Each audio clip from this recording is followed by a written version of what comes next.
الحمد لله رب العالمين نحمده ونستعينه ونستغفره ونعوذ بالله من شرور أنفسنا من سيئات أعمالنا من يهده الله فلا مضل له ومن يضلل فلا هادي له أشهد أن لا إله إلا الله وحده لا شريك له وأشهد أن محمدا عبده ورسوله وبعد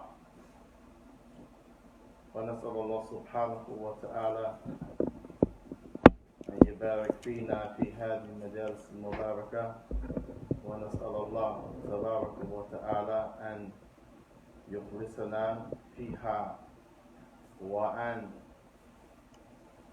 يجعله على ميزاننا في الدنيا والآخرة ونسأل الله سبحانه وتعالى أن يجزي المؤلف رحمة الله عليه رحمة واسعة على الإسلام والمسلمين جزاء خيرا. Inshallah tabarak wa ta'ala, this is the first segment. We want to talk about the author of the famous book Sifat Salat al-Nabi sallallahu alayhi wa ala alihi wa sallam min takbiriha ila taslimha ka'annaka taraha, from the beginning of the salat, which is the takbir, when you say Allahu Akbar, you raise your hand till the time that you make the taslim, which is Assalamu alaikum wa rahmatullah to the right and Assalamu alaikum wa rahmatullah to the left. And this book is a famous book written by Imam Muhammad Nasruddin al-Albani rahimahullah ta'ala. So inshallah we're going to just take a little bit of the reason the Shaikh he wrote the book in the first place, and then we'll talk a little bit about the Shaikh, and I'm going to mention some few things about the Shaikh that's not in the book, and then inshallah tabarak wa ta'ala we'll take the second part of the book, the introduction of the way that the Shaikh put the book together, and then inshallah ta'ala we'll take a break and then we'll come back and we'll go right into the book. Again, this is a reading and a brief commentary on the book. And inshallah ta'ala, maybe in the future we'll do a real seminar for 2 days on the whole book with all of the details, inshallah ta'ala. And inshallah, our dear brother is going to read the Psalm. Okay. سبب تأليف الكتاب ولما كنت بسم الله والصلاة والسلام على رسول الله. سبب تأليف الكتاب ولما كنت لم أقف على كتاب جامع في هذا الموضوع فقد رأيت من الواجب علي أن أضع لإخواني المسلمين ممن همم الاقتداء في عبادتهم بهدي نبيهم صلى الله عليه وسلم كتابا مستوعبا ما أمكن للجميع ما يتعلق بصفة صلاة النبي صلى الله عليه وسلم من التكبير إلى التسليم، بحيث يسهل على من وقف عليه من المحبين للنبي صلى الله عليه وسلم حبا صادقا القيام بتحقيق أمره في الحديث المتقدم: صلوا كما رأيتموني أصلي. ولهذا فإني شمرت على ساعد الجد وتتبعت الأحاديث المتعلقة بما إليه قصدت من مختلف كتب الحديث. The Shaikh he began, and we may need to take this mic stand, move it, because even if he's wearing a mask, it's muffled, we want to be as clear as possible. So we may need to take that mic and move it so it can be clearer for him, inshallah. The Shaikh he began, of course, in the book, if you have the book, you're reading along, there's introductions to every publication, and this book has been published at least 10 times or more. We just went to Sabab Ta'leef al-Kitab, the reason the Shaykh wrote the book. So what was read, I'm going to mention generally in summary, and then I'm going to add some other things that is from the same introduction, because we're not going to take, obviously, the whole introduction. It's a lot. And this is brief that we're doing, inshallah. So the Shaykh, he said, in summary, the reason he compiled this book, which we have one volume, Sifat Salat al-Nabi, the description of the Prophet's prayer, It's because he was teaching this subject, so he said Ikhwani Muslimin. And like Abi Harith, Imam al-Faqih,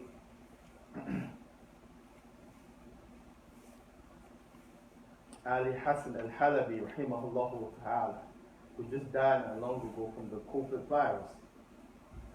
He talked about when he was with the Shaikh and the life of the Shaikh as a student with the Shaikh, and he said back then everybody was called Ikhwani Muslimin, meaning one or two things, that everybody is just brothers, or Sheikh Ali clearly said back then everybody was Ikhwan, meaning in the Muslim world, in most cases, people were with the Ikhwani Muslimin.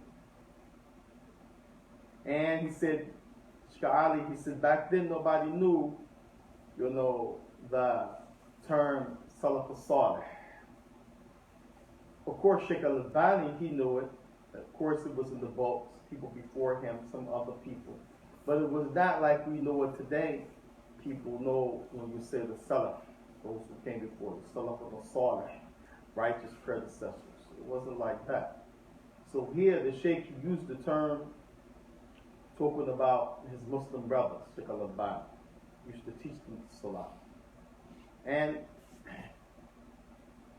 I don't know if it's going to be in this introduction or not, because each book is different. I don't know how new or old the book is, but I listened to the book itself, audio and explanations. And they said that the Shaykh used to teach the people from the famous book, At-Targhib wa-Tarhib. At-Targhib wa-Tarhib, from Imam Mundari, Asbahani. This is a famous book. This book, Imam Asbahani, he dealt with Fada'il, Iman, Fada'il Wudu, Fada'il Salah, Fada'il Zakat, Fada'il Bir Walidain. Fada'il means the virtues of, why you should do something, the virtues of, the reasons of. And then the other, Tarhib, the downfalls of, the reasons you should stay away from, the reasons you should flee, go the other direction from these type of issues. So this was the book the Shaykh was teaching from, and the Shaykh himself, Sheikh al-Albani, because the book has a lot of hadith that's da'if in it, Imam Asbahani wrote this book showing you the virtues. And we know that some scholars, and this is an old issue from way back in the day of the scholars of hadith, they allow you, they said it is okay to use hadith al-da'if li-fadal al-a'mal. Naam, you can use a hadith that is considered da'if to show a virtuous deed. And so when you talk about teaching and studying the likes of this book, obviously speaking, you need some terminology. What is a hadith sahih? What is a hadith da'if? You need to know about salat. Is there some shurut of salat? Shurut meaning conditions. Is there some arkan of salat, some pillars of salat? Is there some wajibat, things that are the second level, what you must do from salat? Is there some things that are makruhat in the salat, disliked in the salat? Is there some things that are considered muharramat, this salat, you can't do in salat?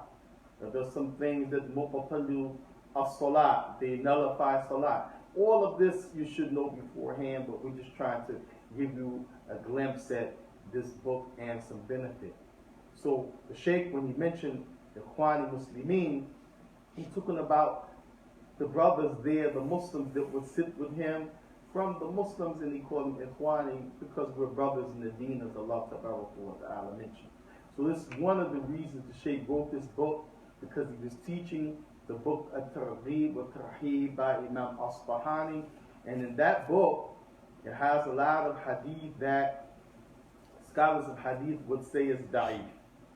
And then you have da'if. Da'if meaning, for example, somebody did not mention somebody in the chain. When we say chain, let's make it conversation for layman terms. So I'm speaking with Yusuf, and Yusuf is speaking with Ahmed. Now Ahmed heard Muhammad say. So if I say Yusuf told me, but I don't say that, but Yusuf heard Muhammad say, I just say Yusuf told me, then Muhammad is left out of the conversation. It's as if Yusuf heard it straight from the person that's in between Muhammad and himself. He has to say, Muhammad was sitting with so-and-so, and he told me that so-and-so said, then he tells me, then I have to say it like that. So if somebody is missing in the conversation, or it makes it look like you met that person or heard it from that person directly, maybe you heard it word of mouth, third person from somebody else, then this is an example of what would be considered a narration. So we say hadith, talking, narration. And da'if, meaning it's not strong, incredible, because some characters are missing. And this is the real fine, as they say, diqqatul riwaya, how you make precise and who said what and who's in the conversation when we talk about narrating characters and mentioning who said what from the Prophet and his companions. So the Shaykh, because that book he was teaching from, famous book, At-Targhib, what you should do because of the virtue, what you should seek as a good deed and an action, the character, and Tarhib, what you should stay away from and go the opposite direction of that thing because of its badness, then that book Shaykh was teaching Al-Adhan. Salat. He was teaching the Salat from that book, because that book has sections. And because it has so many hadith that were not legitimate, so many things attributed to the Prophet that were not true, then the Shaykh decided to take up the challenge to write a book to help the people know the Salat of the Prophet, because you cannot pray like the Prophet except based on narrations that are authentic, and if the narrations are not authentic, then you cannot worship Allah. You cannot worship Allah Ta'ala as a servant on that false knowledge. So this is why the Shaykh wrote this book in a nutshell. فكان من ذلك من هذا الكتاب الذي بين يديك وقد اشترطت على نفسي أن لا أورد فيه من الأحاديث النبوية إلا ما ثبت سنده. So the Shaykh, he says, so this is why he took upon himself the task. And he chose for that reason, the reason we said again, because of the challenge of teaching from a book in which hadith are not authentic and hadith or maybe fabricated, because fabricated is not considered hadith. We say it, this hadith is fabricated, but if it's fabricated, it's really not a hadith. Then you have what's called hadith that are criticizable, they're da'if, and then hadith that are sahih, they're good in its origin, and then hadith that may be slightly good, like an A and a B, so B is hasan, it's not the highest grade. And then you have the other part of the science of hadith where the hadith may not be with all of the correct points, but if you get enough hadith that are not totally discreditable, then you can say, okay, based on these circumstances, these number of hadith that are recorded that have some minor problems, then we can upgrade this whole issue, this whole hadith, based on these 4 or 5 hadith, to say it's okay to use. So the Shaykh is saying, because of the challenge of teacher from Imam Asbahani's book, which has a lot of hadith that are not authentic, then he made the attempt, he took the challenge to write a book to teach the Salat of the people, teach the Salat to the people from the way of the Prophet based upon what he seemed to be authentic. حسب ما تقتضيه قواعد الحديث الشريف وأصوله وضربت صفحا عن كل ما تفرد به مجهول أو ضعيف سواء كان في الهيئات أو الأذكار أو الفضائل وغيرها. So here the Shaykh is basically saying what I just got to mention. So the Shaykh mentioned details. He says, so therefore, he set out to show you how the Prophet prayed. As the Prophet himself, and we'll skip that part because we're going to go to Manhaj al-Kitab after this, but the Shaykh, he said, the Prophet, he used to place great importance on the salah.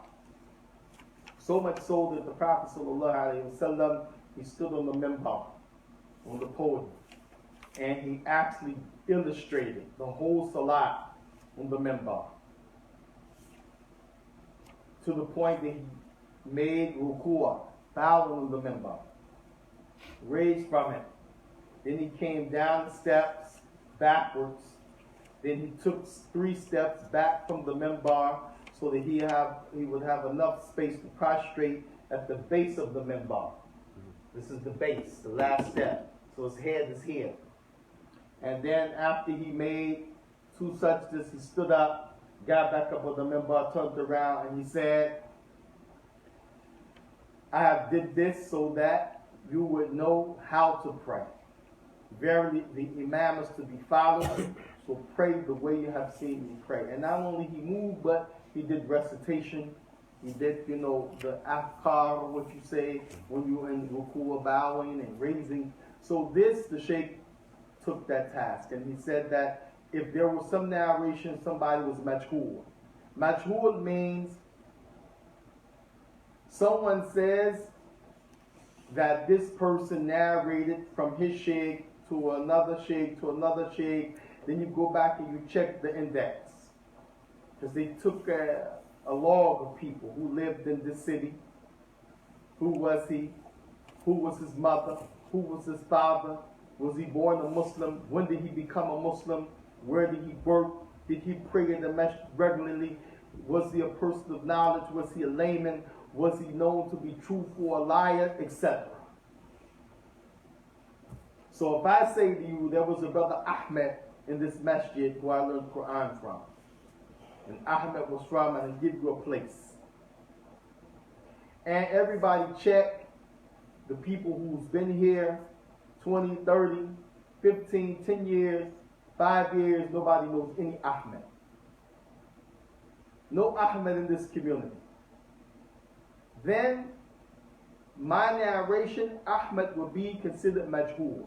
Nobody knows him. I mention him, but when you go and check the history, nobody in that area, nobody in that vicinity, nobody in that village, in that town, in that country, in that masjid knows him. He's majhul, unknown. So Shaikh mentioned that somebody was in the chain like that, or the person had some other reasons that the hadith would not be accepted, the Shaykh would highlight that and note that, and based upon those criterions, the Shaykh also mentioned fiqh, the understanding how to apply different things like this. And the Shaykh included all of that in his book. And then inshallah tabarak wa ta'ala, I'm going to mention a few things, and then inshallah ta'ala we will get Islam to go to Manhaj Kitab. One of them I'm going to mention is the question, did the Shaykh Al-Albani have shuyukh? Did he have shuyukh? Shuyukh is plural. We say Shaykh, and then in English we put an S.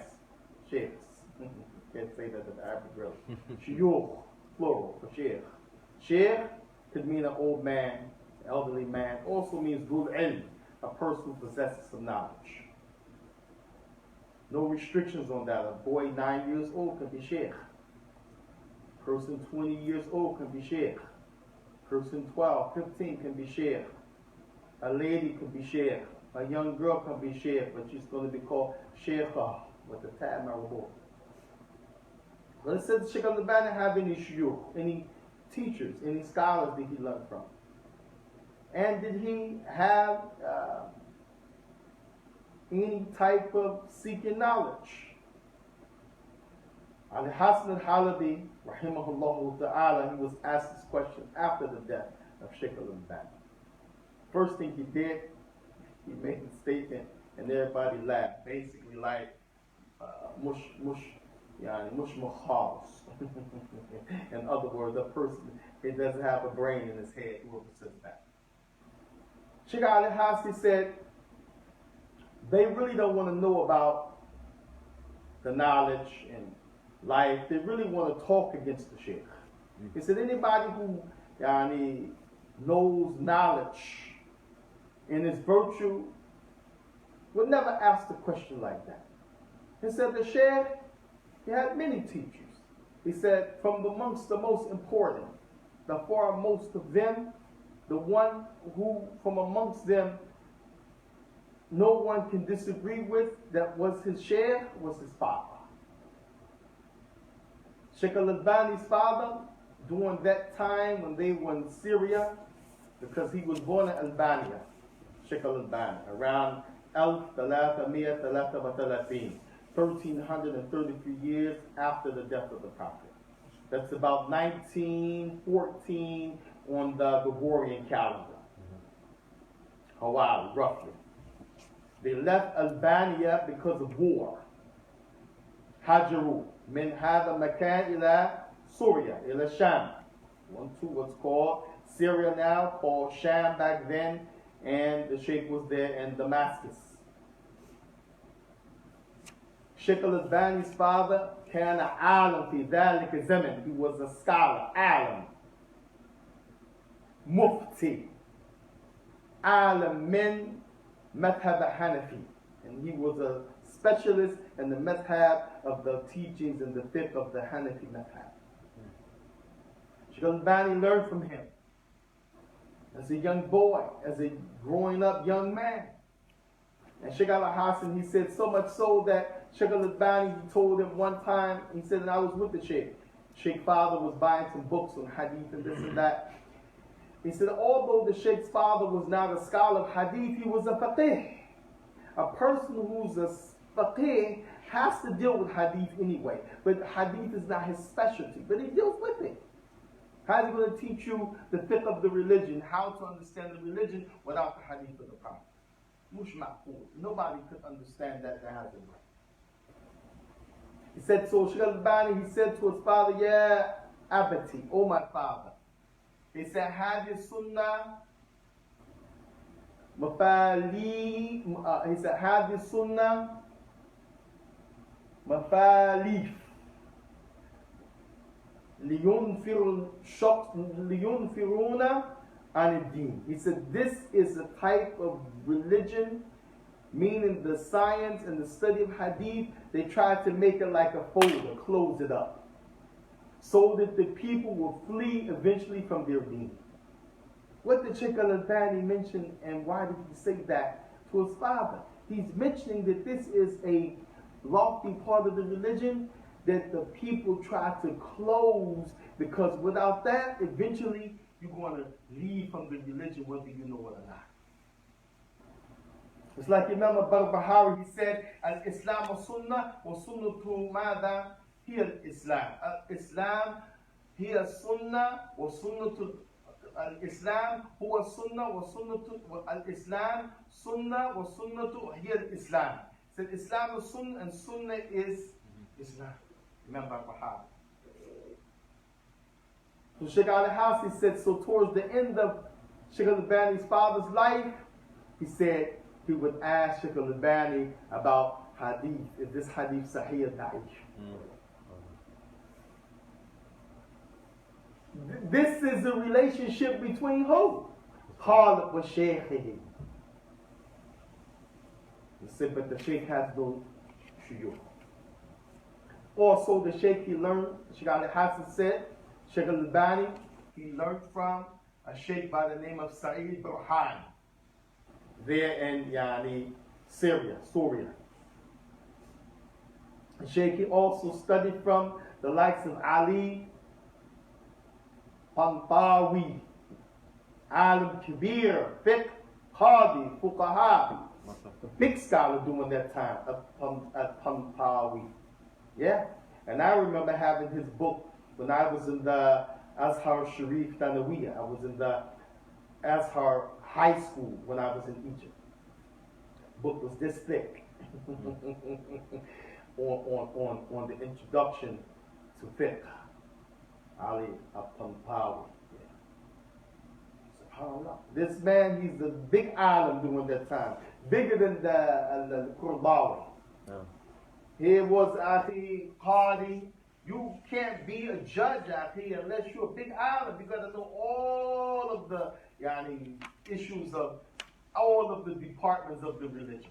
You name it, you got to know it. Allahumma musta'an. But he didn't have any shuyukh. He also had a sheikh by the name of Izzuddin at-Tanuqi. That said this sheikh, he was alim kabir, and he was ra'is al-majmu' al-dirasa في Syria. He was the head of like religious affairs there in the country. Big ulama. He used to have a teacher by the name of Muhammad Raghib Qubbah. And the Shaykh Ali Hassan said this teacher of Al-Albani, he was min kibar muhaddithin fi dhalika asr, from the great scholars of hadith during that time there in Syria. We got more, but we won't stop there. That's at least 5. But people say he didn't have no teachers. He's self-taught. He's not an alim. Some say, okay, he's a muhaddith, but he's not a faqih. Some say, okay, he's not a faqih, wala muhaddith, he's not a scholar of hadith, he's not a scholar of jurisprudence, he's just a researcher. Allahumma musta'an. So this, we have to mention this about the Shaykh. Wallah. Have to mention this in defense of the Shaykh, and I need to bring down the statements of attack and defamation. And so, likewise, the Shaykh Al-Albani, rahimahullah ta'ala, he didn't like praise. We don't understand about, not liking praise. Shaykh didn't like praise. One time a lady, she called him. I want to bring it the record and let the people hear, because sometimes we think when a person cries, we say, what's wrong with him? Why is he crying? He has a mental problem, or,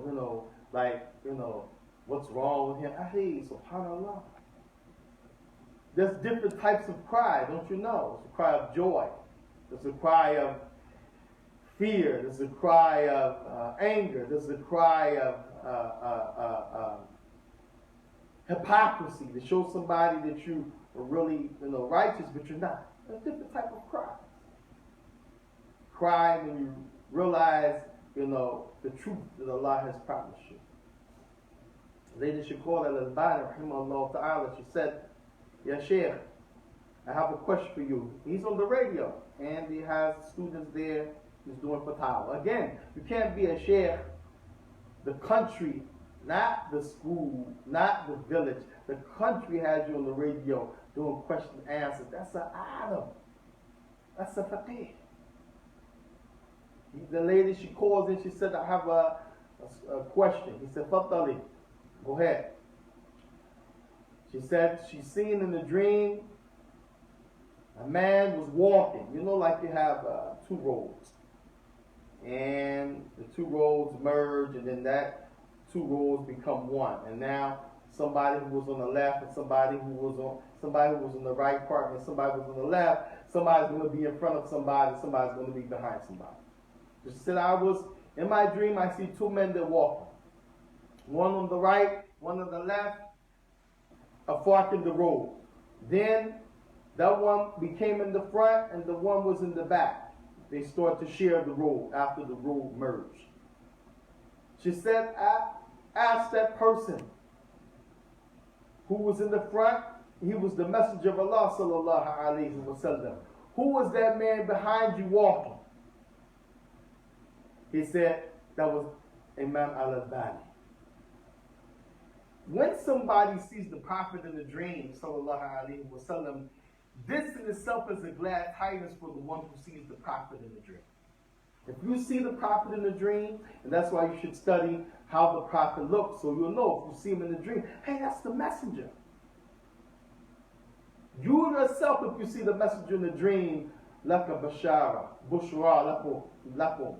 And it's a glad tidings that you're going to be with the Prophet in the hereafter. Moreover, if somebody else is in a dream, Like in this case, you got the road on the right and the left.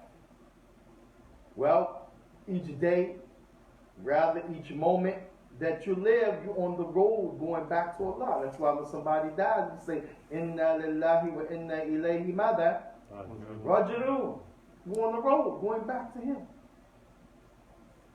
Solomon said, man, salaka tariqan, salaka, to tread, to go on the path. Tariqan. So salaka, to tread, and the thing you tread, tariqan, a path. Yaltamisu fihi ilman, only to achieve knowledge in that path. Sahhalallahu lahu bihi tariqan ila jannah. Then Allah will make it easy for him with that knowledge that he's seeking, the way to Jannah. So imagine the lady sees two men in the dream. The road merged. Somebody's in the front, somebody's following. The one in the front, of course, is the Prophet Sallallahu Alaihi Wasallam. The Prophet will never be in the back of anybody. Even if that person's a prophet or messenger, the Prophet's going to be in the front. Well, Sayyid Anbiya wal Mursaleen, he's the chief of all of the prophets and messengers in this life and on the day of judgment. So, of course, the body's behind him. So she said, who's that man behind you? The Prophet said, that's Imam al-Bani. Meaning, he's a person, his life was following my way. Bid'ah, in truth, in reality. Shaikh started crying, man. Whimpering like a baby. She wanted Shaikh to comment, فَمَاذَا تَقُولِ ذَلِكَ. Shaikh, so what you got to say about that? The Shaikh can't speak. He tore up on the inside. Even if she made it up, just to hear somebody say that you were in a dream with the Prophet and the Prophet said you, that's tremendous, man. That's glad tidings for you anyway. And a person can't make that up. Scholars know when you're lying, you see the Prophet, you didn't see the Prophet. They know. Because they didn't have dreams like them, like those people themselves about being behind the Prophet. They just didn't tell you. Other people that came and seen them in a dream and mentioned this, they just didn't tell you. So the Shaikh told the people around him himself, just leave. I need some time to myself. SubhanAllah. Another time the Shaikh was getting ready to give a talk. Talking about the Shaikh that doesn't like praise. And this is a man of sunnah. This is how you know a person of piety and ilm and taqwa don't like praise. No matter what they accomplish, they don't like the praise. Because they always feel they're not worthy of it. While at the same time, the people have to give respect and give due to those people who have and show goodness. But you can't go too far. So this person is talking about the Imam for his talk. He's doing introduction. And he's saying, Al-Alam Rabbani, Al-Qamru, Munur, Al-Zaqi, like the full moon, and he's sanitizing, and he's the great scholar of this. You could hear the Shaikh saying, La hawla. He couldn't wait for that man to stop. So then when the man stopped and the Shaikh started to speak, he said, as for what he said about me, he said, I'm going to be like Khalifatul Ula, the first leader that we have from amongst us, which is the Prophet Sallallahu Alaihi Wasallam. He said, whenever somebody will praise the Prophet, Allah said to praise the Prophet, to say good about the Prophet. Inna Allah wa mala'iku yusalluna ala nabi. Naam. Allah is talking good about the Prophet, praising him, and the angels. Ya ayyuhal ladhina amanu sallu alayhi wa yusallimu taslima. Nada? Nah. Allah said, make dua for him. Say, oh Allah, have mercy on him, bless him. Sayyid Anbiya wal Mursaleen, Sayyid in the Tashahhud, Allahumma salli ala Muhammadin. Allahu Akbar. He said, but whenever people go too far, and people used to go too far with the Prophet. That's why when he died, what did Abu Bakr say? When Abu Bakr came out and got on the minbar. He said, Man kana abud Muhammad, فَإِنَّهُ قَدْ مَاتَ. Whoever used to worship the Prophet, Muhammad, know that he has died. من كان عبد الله. نعم. ومن كان عبد الله هو الحي القيوم. So then the one who used to worship Allah, he's always going to live, he never dies. Meaning we got to keep it moving. The Prophet died and shook the world, but we got to keep it moving. Shaykh al-Albani said, this guy praised him, went overboard. He said the Prophet used to say when people went overboard praising him, he used to say, Allahumma la tu'akhidni bima yaqulun.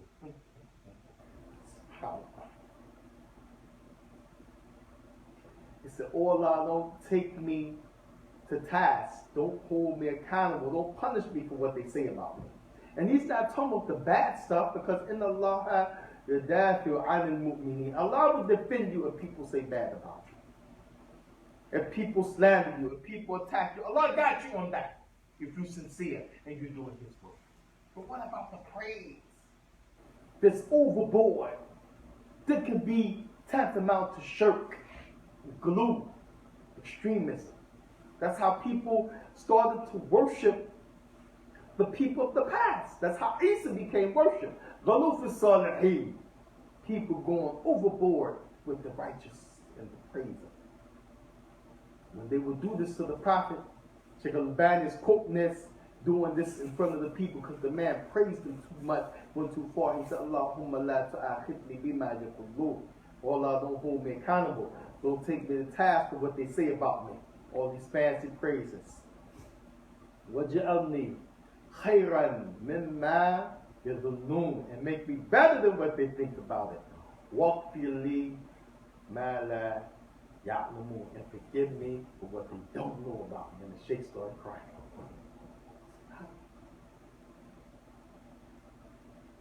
This is the Imam of our time who wrote this book. Imam al-Albani, Nasruddin al-Albani, rahimahullah ta'ala. And wallahi, we ask Allah to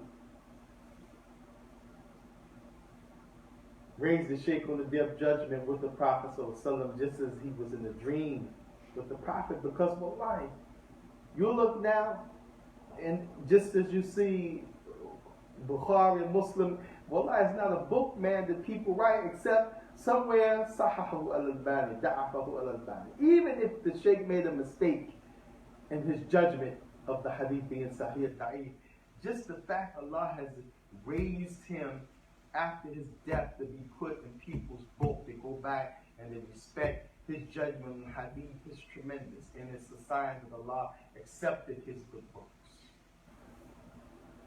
From the good works, we want to go to Madhab, yani Manhaj al-Kitab, the reason or the way the Shaykh organized the book. منهج الكتاب. نعم شيخ. منهج الكتاب. ولما كان موضوع الكتاب إنما هو بيان هدي النبي صلى الله عليه وسلم في الصلاة، كان من البديهي أن لا أتقيد فيه بمذهب معين للسبب الذي مر ذكره، وإنما أورد فيه ما ثبت عنه صلى الله عليه وسلم كما هو مذهب المحدثين قديما وحديثا. Now, this part is very important, because many people think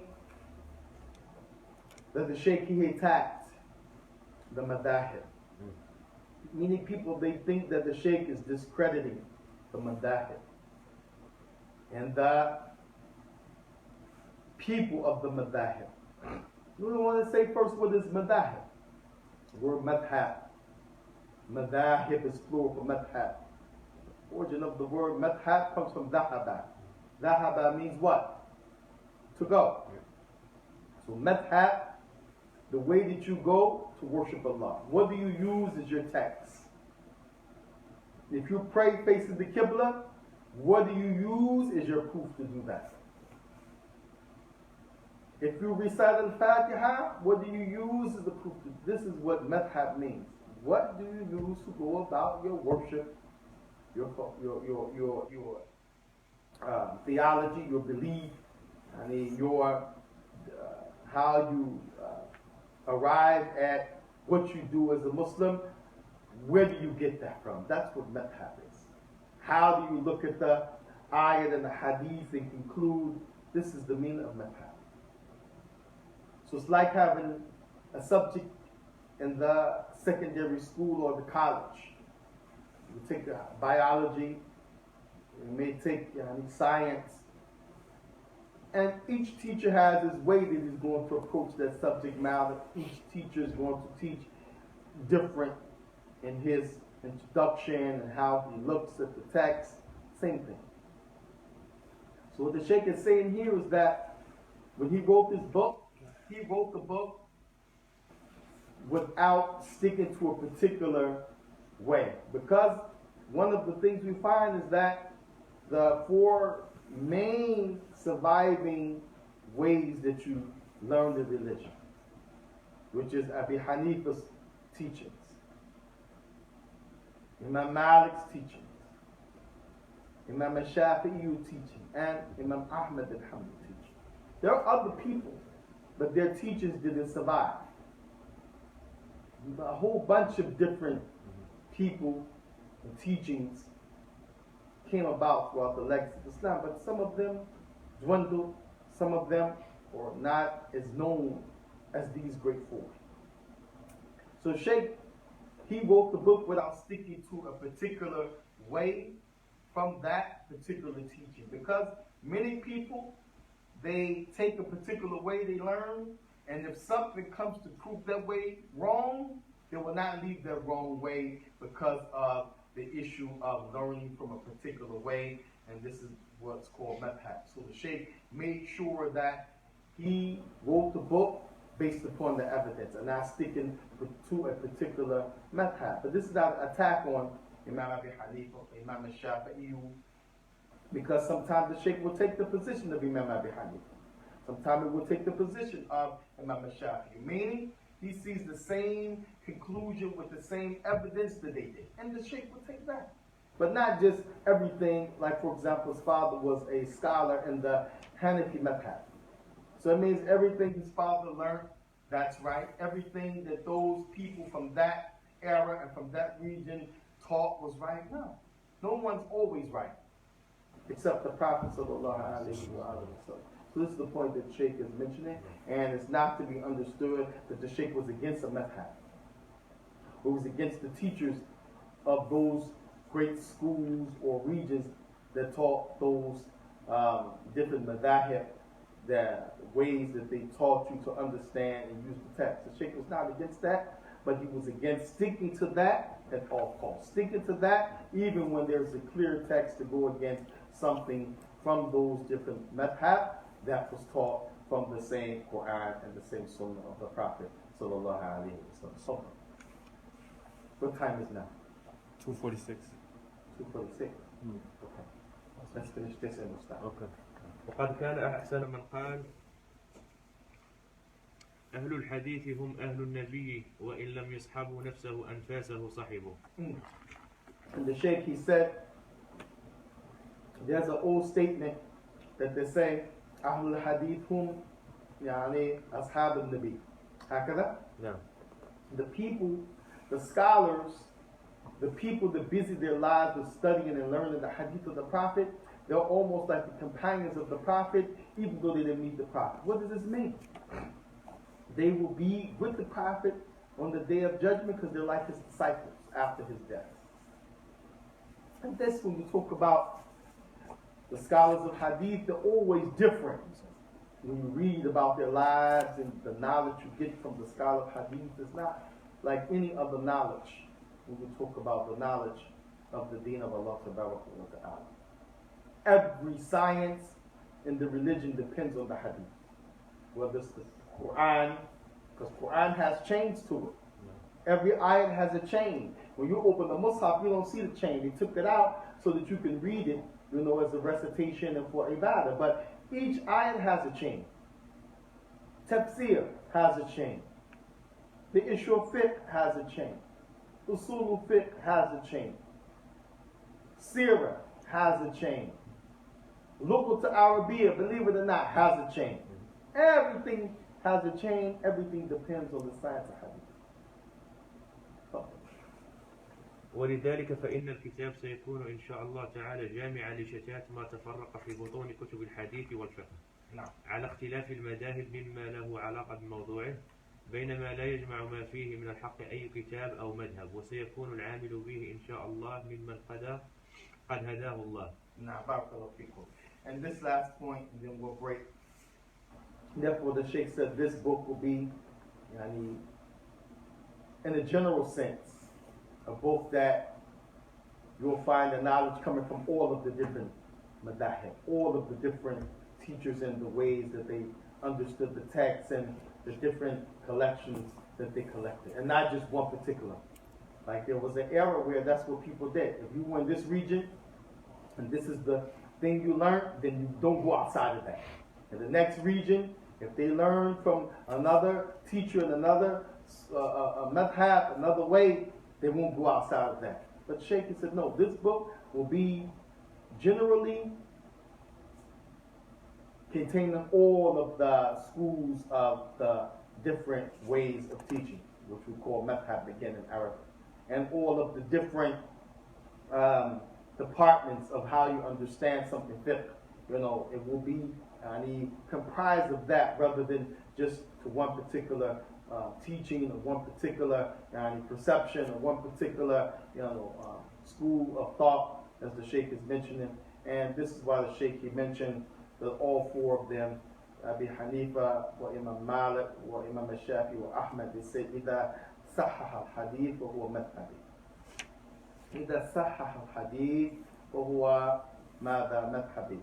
That means if someone teaches you something, and then that person who learned from you goes and finds a hadith, he learns about a hadith, and that hadith contradicts what you taught.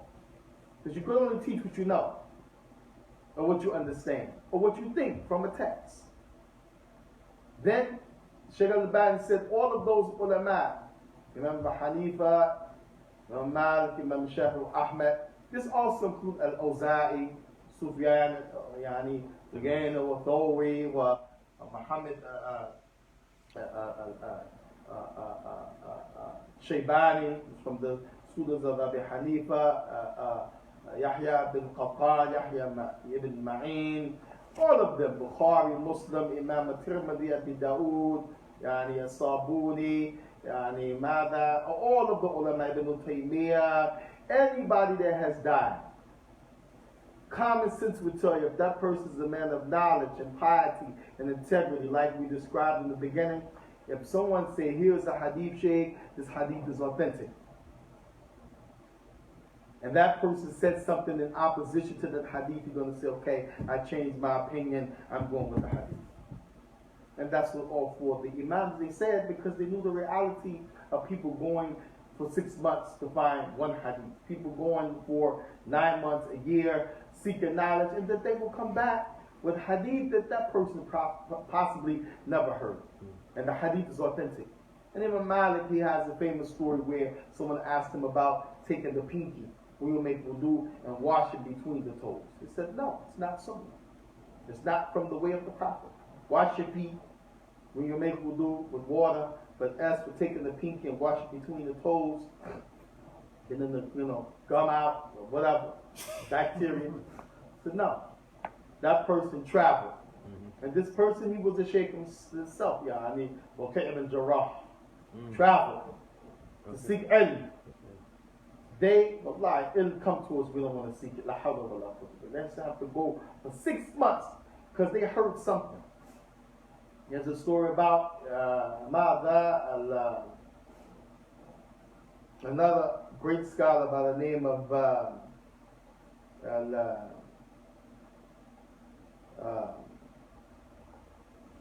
I mentioned Ibn Jarrah. He's from the one who Imam Malik told him is not from the sunnah to watch between your toes.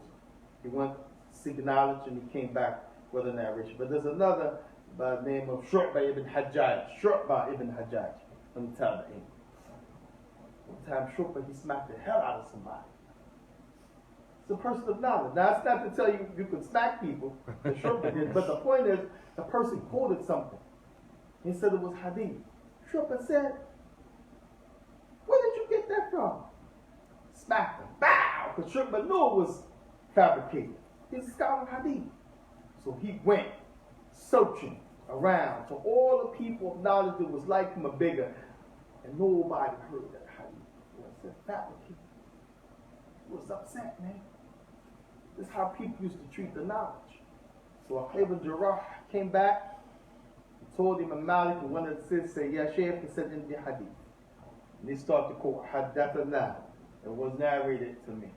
Qala haddathana. From so-and-so. Haddathana. Before he could finish the chain, Imam Malik said the hadith is sahih. He even didn't hear the wording. He knew the chain. He said, "Scholar of hadith." And the hadith was, the Prophet used to wash between his toes and his feet.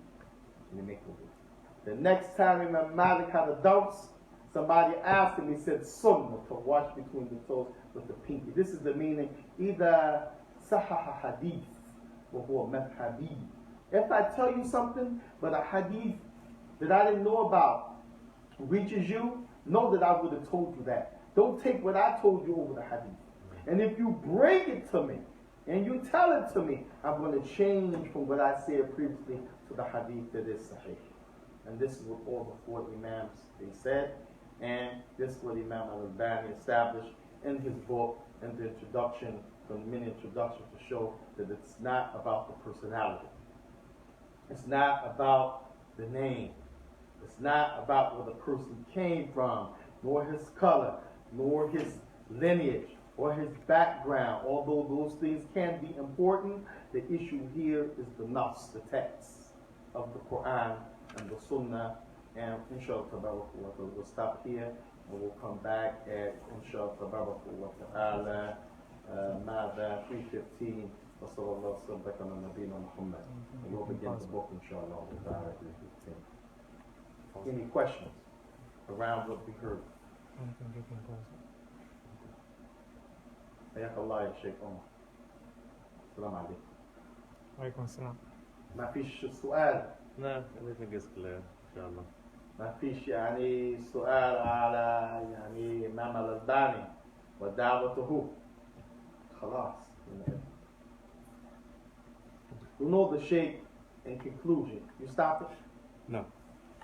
In conclusion, the Shaikh, he was the one who came with the term ad-da'watu salafiyya. Ad-da'watu salafiyya. And this, Shaykh Ali Hassan said, was back in the 70s, man. In the 70s. By the time it reached the 90s, Allah musta'an, so much fitna was around this issue. And Imam al-Albani, his reason for saying ad-da'wah, this means the call to. And he said as-salafiyya, meaning that which the Prophet and his companions were upon. Because again, people try to put the sunnah in a folder and put it under the bed. To the point you don't even think about any hadith. You just quote the Quran and what somebody tells you, and that's it.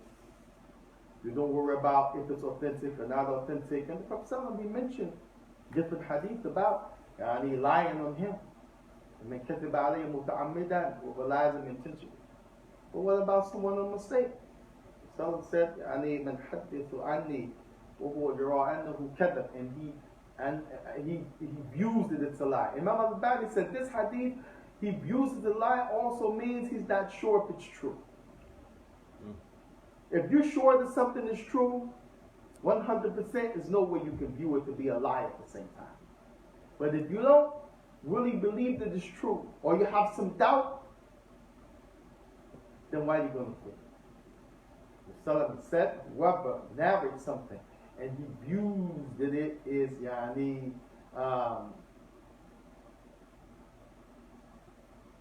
and he views that it is a lie, then he's one of the two liars. So you got one who makes up something, obvious liar, and then the one who narrates it, and he's not sure if it's true when he heard it. So someone also mentioned kafab al-mara'i, it's enough for a person. إذا حدث كل ما سمع, if he narrates everything that he hears, and yakun kathiban, that he's a liar. Because most of what the people say is mixed with true and false. Truth and falsehood. So this is enough for people to be cautious, at least. But people weren't. And they became people taqleed, gulu. If the sheikh said it, that's it. Kiss his feet, feet dirty like that. They want to kiss his feet because they think he's royal, because he's the sheikh. Allah musta'an. Sheikh tell you, pray to the moon and the stars and to me and you'll get Jannah. People are doing all kind of craziness. So the sheikh, when he said da'wah to salafiyya, he meant don't call to your madhab, don't call to your sheikh, don't call to philosophy, don't call to your desires, call to the book and the sunnah. And if you do that, then that means you have to use that in your own worship, like he wrote his book, The Prayer of the Prophet, as you see it in the description of the prayer of the Prophet. Later on, people took and made a group movement. Shaykh al-Albani talked about this. He called it Harakatu Salafiyya. Harakatu Salafiyya, Naam, the Salafi movement. That's different from what the Shaykh was teaching in the 70s, the 80s, the 90s. The movement of Salafiyya became a group of people that now your being upon what's right is measured by them. It's measured by them. If they say that you're right and you're upon the way of the Salaf al-Salih, then you are. If they say you're not, then you're not. And they have people placed in positions and different headquarters and different people watching and spying and listening and taking the statements of so and so back to the sheikh, and the sheikh listen and say, okay, that person's astray, and then they go and say, the sheikh said he's astray. Well, that said, sheikh, what do you say about a person who says X, Y, and Z? The sheikh say, nobody should sit or listen to him. Then they go back and say, the sheikh said, don't listen to Ahmed. Ahmed's astray. The sheikh didn't say that. They said, sheikh, what do you say about a person in general who says X, Y, and Z? The sheikh might have people with him that says X, Y, and Z. But you go back home and you say, the sheikh said so-and-so, and you mention the person's name who you want to bring down. This is different. The Salafi movement, Harakat al-Salafiyya, is different from Da'wah to Salafiyya. And Shaykh al-Albani warned against this in the early 90s, clarified this. The same thing Shaykh bin Baz talked about it, clarified it, warned against it. Shaykh ibn Uthaymeen, Muhammad bin Saleh, same thing. And from the last of them, Shaykh al-Mughbir, rahimahullah ta'ala, all warned against this during their lifetime. The people hijacked the term Salafiyya, made a movement, and destroyed the taste, the sweetness of the word in the ears, on the tongues, and the hearts of the people. So now if you say Salaf, people cringe. Can't say Salaf al-Salih, people look the other way. Salaf al-Salih, people they right away say, he's Wahhabi. Attack. Allah musta'an. You can't say Hadith, it's Sahih, Da'if, raise their eyebrows at you. And this is part of the Kitab of Allah. And Ulum ad-Din, the sciences of the religion. فحيه شيخنا رحمه الله تعالى Shaykh al-Albani, he rejuvenated, he revived this renaissance in the religion, sticking and going to the Sunnah of the Prophet ﷺ and the Sahaba. We ask Allah subhanahu wa ta'ala to raise them on the day of judgment with the prophets and messengers, those who are the truthful, those who are the people who strove in the path of Allah and the righteous. وَحَسْنُ ika rafiqa. We ask Allah subhanahu wa ta'ala for his mercy and his blessing. هذا وصلى الله وسلم على نبينا محمد.